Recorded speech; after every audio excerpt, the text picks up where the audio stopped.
টাকা বাড়িয়েছে, আজকে ওনার কোটি কোটি টাকার প্রপার্টি কোথা পেলো, টাকাটা কোথা থেকে আসলো?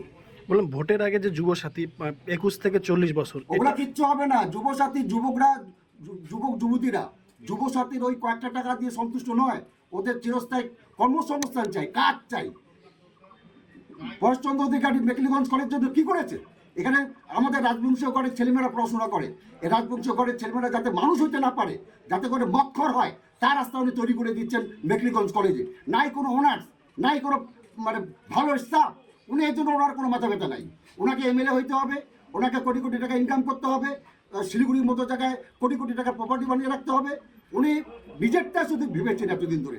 আর এখানে আমাদের রাজবংশীয় শিডিউল কাস্ট মানুষজনকে উনি ভাবে গরু ছাগল পজ্জা, ওনার জমিদারি। এখানে আমরা রাজবংশ ঘরে যারা জন্মগ্রহণ করেছি তারা আমরা পরেশ অধিকারী পজ্জা। আমরা উনি যা বলবেন, উনি যেভাবে বসবেন আমাদেরকে সেভাবেই বসতে হবে।